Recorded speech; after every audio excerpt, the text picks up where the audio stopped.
Some interesting movies coming out, amongst them Eragon, which we reviewed on the books panel a couple of years back, when the boy in question, who was 16 at the time.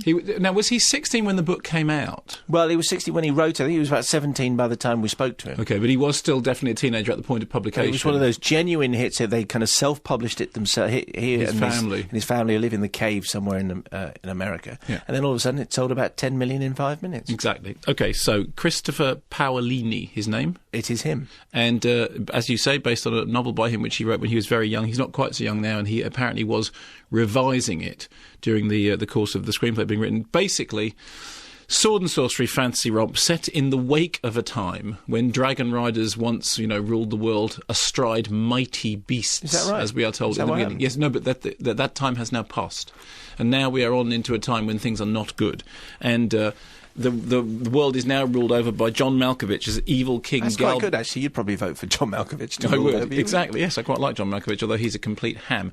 As evil King Galbatorix. And at the beginning of the film, the evil king loses what he thinks is what we think is a stone, but is in fact an egg. It is an egg with a dragon inside it, which will obviously presage the beginning of a new age of dragon riding. And so evil King Galbatorix sends out Robert Carlyle to go get the egg.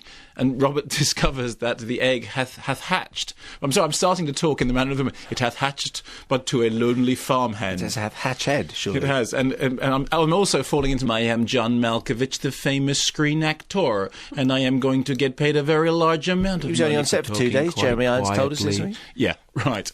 Lord Jeremy of Irons.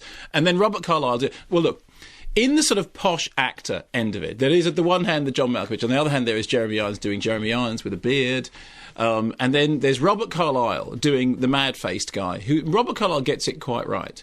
John Malkovich and Jeremy Irons do look like people... Oh, yes, I'm sorry. I was in the middle of doing Macbeth, but I had to take a couple of days off to come and do this. But very soon I'm going to go back and star in a production of Wagner's The Ring cycle. And it is like that.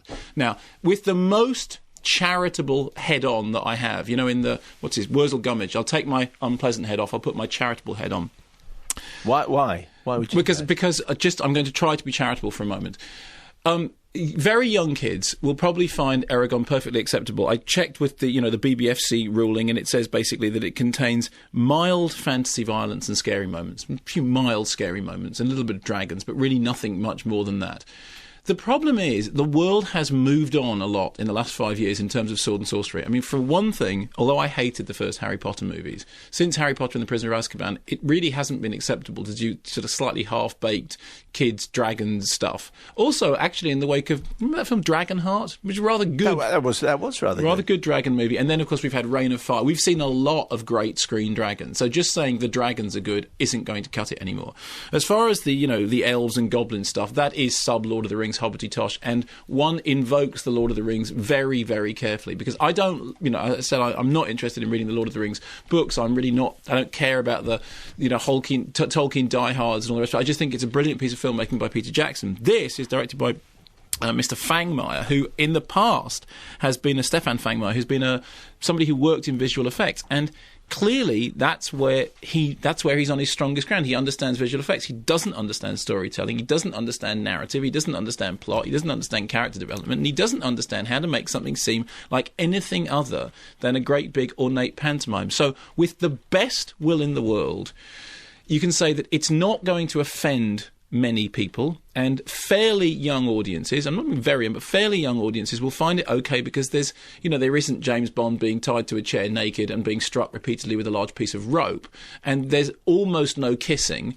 in the manner of The Princess Bride. Is this going to be a kissing story? Well, actually, no, it's going to be boys riding on dragon stories, and there will be... That's far better, there will be a minimum of all that sort of toshy nonsense that involves romantics and all that kind of stuff. Yuck. The problem is, it's just terribly ordinary. I mean, I sat next to James King, who I now think of my representative as the children's vote, obviously being as young as he is, and we got to the end of the film, and he said, well, it's just Star Wars, isn't it? And I said, what do you mean Star Wars? He said, well, the Jeremy Irons character is Obi-Wan Kenobi, and the boy is Luke. Oh, well, yeah, fine. I mean, yes, it is a little bit like that, but if the problem with it is, it's just a little bit like so much else.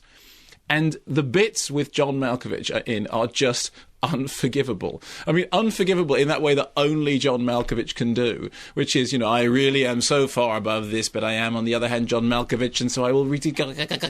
And it's hard not to love. The very beginning opens with a voiceover which says something like, the evil King Galbatorix had lost a stone, and this caused him great pain. And then it cuts to him, and he goes, I have lost a stone, and it is causing me great pain. And it's like, this is Monty Python. So it's not terrible. But it's all right. It's a bit rubbish.